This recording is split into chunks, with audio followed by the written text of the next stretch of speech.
ndị be anyị ndị Igbo onye agha na nwanne jisie n'ike ndewonu Chukwu fụrụ anyị n'anya anyị bụ ndị ezigbo mmadụ n'aha Jizọs ka ọ gọzie anyị. Ọ bụrụ na ị na-esonyere anyị na mmemme a ị ga-erute na n'ọnwa gara aga ka anyị pụtara kwuo okwu sị na okwute bụ Peter Obi kwesịrị na ọ dị mkpa na amalitere ugbu a wee tinye ọnụ n'ihe gbasara nchekwa Peter Obi maka na mgbe ahụ anyị lere anya osi ebe ọbanyeba osi ebe ọbanyeba osi ebe ọbanyeba o wee mechaa izu one ma one gara aga Peter Obi na onwe wee pụta kwuo hoha na 2027 election ha na-ekwu okwu ya na ọkwari ọ bụrụ na ya dị ndụ ruo mgbe ahụ maka na etu gọọmenti a si na-eme ugbu a na o dori anya na ọ bụrụ na ha fụ etu a ga-esi rụkwunyere ya ofu ihe na ya ma ha ka ya ga-adịkwa ndụ a wee pụta kwuo ya mgbe ahụ si na ọ dịkwa mkpa na a tinyere ọnụ n'ihe gbasara nchekwa Peter Obi na ọ bụrụ na e buru n'obi na mgbe na-adịghị anya n'afọ a ka a nọkọtara wepụta iwu a na-ewepụta kwa mgbe na ndị VIP niile na a na-ewithdraw security enyere ha this and that mana anyị mara na enwere ndị ka ji security ndị emechara ndị sineti wee bewe akwa sị hapụrụ ha security nke ha anyị maara na ọ bụrụ na ndị ọzọ na-enyere ha ndị polisi maọbụ ndị DSS bụ egbe mmadụ na-abụ na ekwesịrị inye Peter Obi mmadụ 6 maka na anya niile dị ebe ọ nọ o wee ruo izu na-abụọ gara aga ofu nwanne anyị nwoke wee pụta ya na ndị otu ya wee gaa court wee si ndị court si tinye ọnụ ka a kpọpụta ma president o ma director general DSS o ma inspector general o ma attorney general ma ntanimo ndị na-afụ maka nchekwa ka ọ ghara ịbụ na ihe mere Funsho Williams mere Peter Obi a wee sị ka anyị tinye ọnụ n'ụbọchị tata maka na ya bụ ihe ọ ga-ebu ugboro na-abụ. We want to tell the whole world that Mr. Peter Obi, the presidential candidate of the NDC and our principal in the obedient movement, he has alerted the whole world that his life is under threat by the Bola Ahmed Tinubu administration, by the government and the agencies of the Tinubu administration. And we are here simple. We have come to court to enforce his fundamental right, and we are praying that he should be provided adequate security. We don't want another Funsho Williams in Nigeria. You people know that of recent, Peter Obi, in a very viral video, claimed that he won the 2023 presidential election. He said it, it's online, you Google it, he said that he won the 2023 presidential election. And the implication is that Tinubu and the former INEC chairman UGWUMBA stole his mandate, and Peter Obi is warming up to reclaim his mandate in the 2027 presidential election. And it's a similar scenario that happened in Lagos State, like more than 20 years ago. Even all the security agencies in Nigeria, the DSS, the police, nobody has come out to say who killed Funsho Williams or how Funsho Williams died. Funsho Williams died in Lagos while he was said to be warming up, to contest the 2023 governorship election in Lagos State, to reclaim his mandate that he believed that was stolen. So we don't want similar scenario. Peter Obi must not be another victim of political assassination. He must freely go to any part of the country, to campaign and engage people. Sell his manifesto, tell Nigerians about his ideology to bring this nation out of poverty and corruption. Peter Obi is genuinely committed, to not just taking Nigeria from production from consumption to production, but is committed to end corruption in this country. And of course, over the weeks, you know what is happening with our budget. You now know that our budget is now a statute of fraud. What we call annual Nigerian budget is now an instrument of fraud. You can see the fraud, from the first page to the last page. You can see that what we have in the Nigerian budget, from the unknown agency to Bajabi Amila telling upstream regulation agency to withhold certain amount percentage, for campaign funding, from even I'm engineer making Igbo kwenu kwezonu lele n'Ugwumba Ugwuma kaino awe ba no dị ha mụ na onye otu mepetike nọ n'ebe a nwesị ka mkpọbata ya ka anyị tinye ọnụ n'okwu dịka unu ma na ọ na-adị na mbụ epetike onye nke m No. Yeah.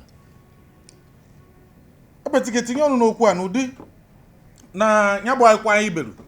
na enwere ndị nụrụ ihe anyị kwuru nwesị ka tinye ọnụ site n'ịgagodu n'ụlọ ikpe si ndị ụlọ ikpe ha tinyekwu ọnụ gwa nwoke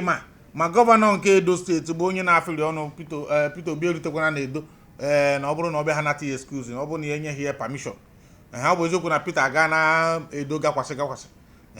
mana amaghị uche onye ya akpasị iwekwuo gị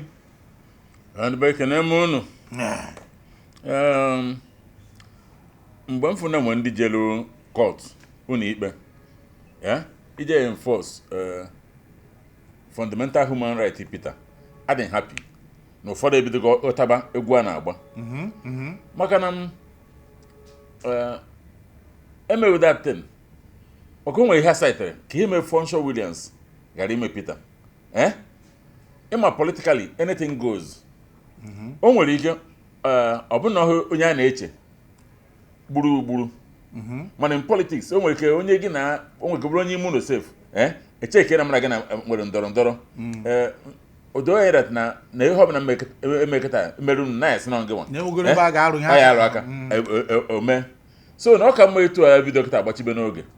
maka na o nwere ife mbekwu mere laikiri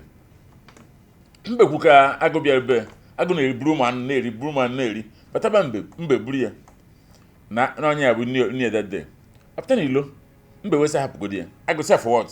ọsọ hapụgodi ya kịta n'ihu bie na o nwere something ọsọ onye megba ọsọ ya gba ọsọ gaba agaghị enwudenwe ya ka okwu na-esi gba ọsọ onye metiwuo gị agụ were mbe guo n'ana mbe muvuo o je bụọ ihe niile bọsasị everything n'ihu be bọsasị etu a si agụ ngwa burukwa m agụbe ndị ọrịkwasa agụ wee jesa kiri ihe ime kịta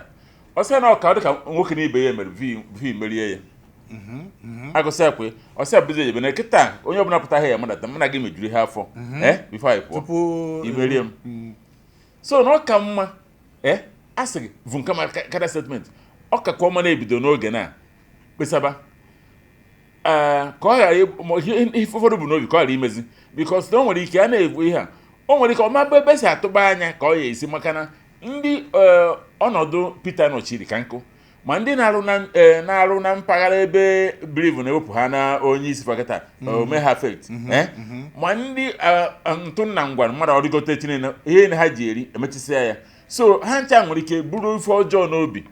mana onye jere n'ikpe a ekenekwe gị o gosi na ụnụ m ihe na-eme anaghị adịrị ụnụ mma ọ dị mma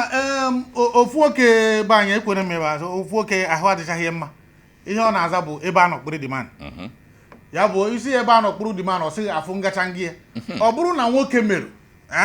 gbara mbọ ọ bụrụ akụkọ anyị kọrọ maka mbe na agụ na ọ na-adị mkpa mgbe ụfọdụ si kwuo ịbụ etu anyị si kwupụta nwoke ghọrọ ya ozugbo ya na ndị otu ya wee mewe dịka unu furu na vidio ahụ wee gawa kọtụ ndị ọzọ a na-eti mkpu ebelivuru m na ụfọdụ bụ ndị nwere ntị international community maka ọ bụrụ maka igbu Peter enwezuga aka Chineke na aka na ọnụ ndị mmadụ na obi na ekpere ndị mmadụ etu a ga-ezigbu Peter adịghị dịka ihe na ọ bụrụwa kpem maka na enweghị ebe ị gara ị na-ada afụ ya ọ bụ eziokwu na o bidogokwa nke ma ha kwuchara ihe ahụ ịma na Peter ọ kwụsịchara ịga ihe ụfọdụ ọ dịghịzi ka mgbe ọ na-abụrụ eme afụ ya na Edo n'ụtụtụ oru n'ehihie afụ ya na Sokoto oru na mgbede afụ ya n'ihe na ọ dị nke obi na tatụrụ kịta ikekwe na ọ na-emezi warm up a ga-eji bido ịma na ọnwa ka a na-ebido kampen so na ọ dị ka ogere ihe anyị kwuru marụnụ na ọ bụghịzi ndị na-echegbu ya etu esi kwesị ịdị na-echi ya ka esi echi ya ugbu a mere o ji ruo na airport nke bụ ka ya mụrụ efurishi ọnụ si na a ga-abịa ikwuru ya ihe na ọ ga-adị ya ha nka onye dị ka Peter Obi ọ maka na mmadụ nwetụzuru onwe ya na ya bụ na ọ na-adị mkpa nke ọbụla ị ga-emenwu mee ya nke anyị nọ ebe a na-eme bụ ikwu n'ọnụ gwa ndị mmadụ na-ekwe ihe anyị fụrụ na-ekwe ihe anyị fụrụ maka na e nwere ebe anyị na-enyonye anya fụ dịka okenye marụ ihe adị n'ime akpa ọwa ọkụkọ ka ọ gịnị anyị kwuo ekwuo enwere mpaghara ọbụla ị maara ị ga-emenwu ime ya ka anyị mee nke dị anyị n'aka hapụrụ Chineke nke fọrọ ndị agara kọt ọmagbu onwe ya ndị ga na-agakwuru Trump na ụmụnne kịta na-eme ihe na ọmagbu onwe ihe ọbụla ị maara ị ga-emenwu mana nke kacha mkpa epetike ọgwụfụrụ anyị bịa izu ụka ọzọ anyị ga-ewepụta kaadị anyị gwa ndị mmadụ gosi ha na nke kacha mkpa bụ ka PVC kedu ebe PVC dị ị na-arụ ụlọ ga jụọ nne gị na nna gị kedu ebe PVC ha dị ebido na-akwado na-eme warm up maka na ọ bụrụ nke a na-achị ụfọdụ n'ime anyị the unfortunate bụ na ụfọdụ n'ime anyị ekwenyego ndị be anyị kwenyere na-edego rizọtụ na-emego ngana ị hapụzie ka ha ọ bụrụ na nke anyị na-atụ abaghị uru naanị otu vootu ha ọ bụrụ na ọ baghị uru ha na-ama na-ekeghị rice gabana na nta n'ime a na-eke enwenatara ihe ha ga-ebikwasị aka wee degharịa vootu maka ọ bụrụ na ị pụta onye ahụ ọ bụrụ na o nwere ihe dị ka 300 eji akpakwu ya ofu wan n'ihu ọ gọ na 1003 ya bụ pụta mbọsị ahụ mee nke dị n'aka nke ọzọ ị na-atụzi egwu hapụ ya na enwere ndị ọrụ ha maka na ofu oche ama arụkpọ mmadụ anya ugboro na-abụ ma glitch ahụ ma nta n'ime a na-eme ihe na enwere ndị ọrụ ha bụ iji glitch renu ebetike tinye ọnụ na ya na asịsị were mmadụ nkọ na nke adịghị nkọ na ife niile gwugwu wee je natakwa ewumagana ọka obu ewere ma konkonkonkonkonkonkonkonkonko ma mgbụrụ a na-achụ mkpọtụ a na-eme everywhere eje natakwa anatazenu na wesị ọkọ bịa gịnị ka ị chọ jebe n'ama ufu ihe Ugwumba na-akọwa bụ ịmarụ nke ihe ememe ọ bụrụ egbe ọnụ ka ị ma agba gbaa egbe ọnụ ọ bụrụ agwụzụ na bụ nke ije kọsara ya ọ bụrụ na Chukwu ya kọsara ya maka na o nwere ife unu bụ ndị be anyị aghọtaghọ ọkwa ife ihe a na-eme ejon sị gị na gịnị ka a na-ekwu na erighị gị like you said mana Jagaba na-ejebego onye nke ọzọ ejebego na ọbụgo ndị sitụọ ya gịkwọ ntị ekwuo m ya ihe ọgbakọ bifo Peter Obi dagodo elekshọn a onye eme na ọ egote m ihe na famili ya eri infat onye eme na ya kwụsị ị na-ejegasị nursing home na ndị eje eke ego ọ ya kọtụrụ na-eke ego ihe ọsọkwa onye mee today ihe ọ na-apụta ahụ ka because as former governor akwụbeghie gratuity a na-akwụ others anyị kwụ maka pension ọha anara kọbọ nweta na-ebi gọvanọs okweghị eburu so ọ bụrụ ọrụ president na ka o wefu nke ọ na-eri mgbe ọ rụrụ security gịnị nwere Ancient Commission sec boz ha a bịara sị ka nwoke na moto ebigo na nke ọzọ ibiri ebe a ọsịfa na ha na ya na moto anya na agba dị oke unu dobere etu ahụ asị ebe ọsị na achọghọ ime ihe minụ ọ dị ime wee jebe n'oke Peter dị ime jebe n'oke so ọ bụrụ na olu ụzọ as president na ọsị na-aga agbuo ya ihe ọ na-achọ bụ ka o dozie obodo mgbe Peter bụ oge merie chairman Fidelity ọ chọrọ ịbụ chairman ọ fụrụ ndị nọ na ọ bụrụ ndị odogwu kpatara ego kemgbe ụwa ọjụ na ya eje mana something happened oge ha praise ọ sịfa na abụkwa na onyekwa onye na ha nsogbu ha sara nsogbu adọ n'ihe ha chọrọ because ọ ma how to cut SSS anọgide bute akwụkwọ bujere si ha na chọrọ ime board meeting mechie everything na-emechaghị everything na just ka ọ sign as chairman o necha akwụkwọ ọ bụ na London na one hotel na London ọ sịfa oke ezi pen ya ọ sị ha echekwu ha wetere ha account number ndị a ya dị hotel with Fidelity ya bụ ndị a nọ na London ha sị mba na ndị enwe akaụntụ ọ sị echerekwu na ndị enwe akaụntụ with Fidelity na-eji patronize ha maka ndị na-enye anyị ka anyị kwesịrị ha sị ọ sị gbara omenuzu onwezi hotel ọzọ na ebe ọzọ ime na Nigeria na-abụghị ije na London bebụrụ ndị enwe akaụntụ na nke ha na-akansụl gị hey ha baba ka esi eme kemgbe ụwa ọsụfa na mgbe ha na ahọ chairman nkịta abụghị chairman ejegharịcha chọcha everything ma nweta nke nweta na Abuja ekwubuko na hotel mara kwụbụ ụgwọ mechie everything wetezeri akwụkwọ nke a na ụdị na nke abụ ọ dị ka ndị ahụ nwekwuru share na Fidelity ote ya n'ihe na ọkụta ka bịa ndị a nwere share with Fidelity si mara ka ha jụọ ụnụ no nwere ọdụkọ nya anyị I don't exactly maybe you know how we can break a 7 story what's fan a fifth frog need na I say no boardroom this thing no her say okay ọwụkwa nkịtị nwere mede kunesi yes no say na fifth frog na nwere na actually jefia elo na place how use those eduge I say okay no here boardroom ndị fidelity no na boardroom a kind of board meeting ọbụla maka ịma nwe boardroom na-aga achọ hotel na London. I use boardroom since kita itim anya chande a itirige na akọ. Ịma na ọ ga-emebi ihe ọrụ maka na ụfọdụ akpajigo ụmụ abụọ selensa aga akpọ. Apriconi na gbakọtara ma ihe na ya eme dia. So and okwu ha na move ka meeting onye ọbụla afọ ho here mmadụ atana m osi na board pụọ. Ba Peter Obi dị arụ ala. Lokata ịmụ Bible siri ekechi na ehi na-azọcha ọka ọnụ. Mana ike enu nke a maka na board meeting bụ na boardroom ka kwesịrị ime anọghị nọgide erucha boardroom ọ dị useless pụọ jee ebe ọzọ gịnị ka na-eji media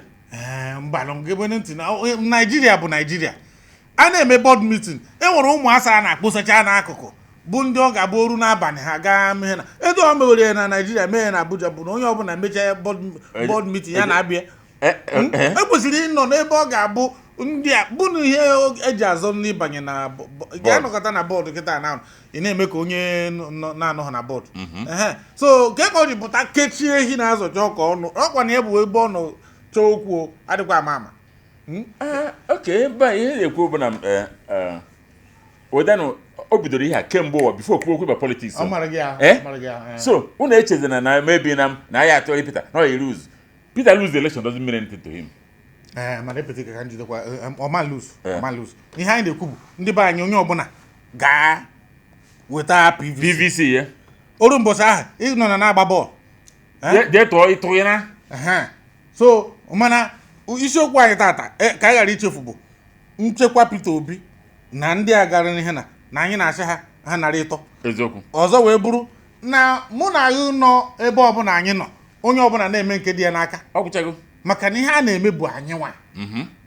nwa ka a na-azọ ndụ ọ bụrụ na anyị mara na anyị nwa ka a na-azọ ndụ gaa n'oru mbọchị ahụ anyị na-apụta anyị nwa bụ ndị nọ na Lagos n'iji pịachi nke mbụ anyị nwa bụ ndị nọ na Lagos anọ m na Lagos mgbe Funsho nwụrụ Funsho bụ ofu onye ndị mmadụ hụrụ n'anya nke ukwuu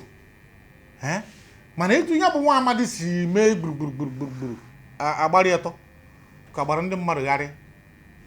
rukwe tata afụbeghị onye gburu Funsho afụbeghị onye gburu Bola Ige afụbeghị ibu na ndị nke MKO abịala ihe na mgbe onye siri na ebe a ka ọ bụ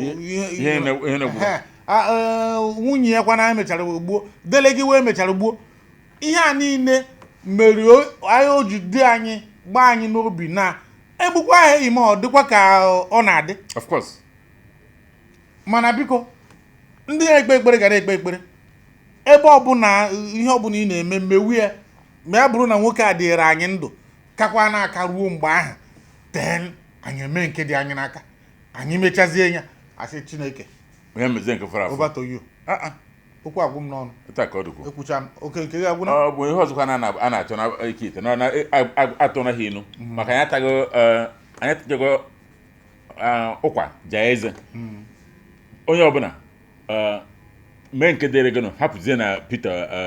ọgara because mgbe anyị na-akwadobe anyị mana onwe onye eje kọt ịghọta mgbe anyị na-abasị biko si anyị mana onwe onye eje kọt ka eje enforce ya ịta ka osikwa ọma ndị ihe onye ọbụla na-eme nke ọ na-eme biko ịmarụ nke ihe eme na-eme ike dị na-awaja na-awaja ọ bụrụ na ụka ka ị na-eje kpesịrị obere ike maka ihe na-achọ ọbụ ka Naijiria dị mma ọ bụrụ na omenala ka ị na-eme jee gwụsị ọgwụ ike ka ebe anyị dị mma na ọ bụrụ na isi nkwa osef asị dat na ọ ya ebidozi onye ọbụla chọ isue ị na-achọ agwụ dị mma weta ya were esue ọ na-abụ enye ha Baịbụl a believe na Chukwu bụ onye obi ebere ọ na-emefa mma Ugwumba ihe anyị na-ekwu n'ọgwụ rutekwe ndị Anambra bụ ga ha agawa ịgwọ ọgwụ a na-achụchichago ndị dibịa abịa na ezi agụ agawa ezi agụ gawa ịgwọta gị na asị gị na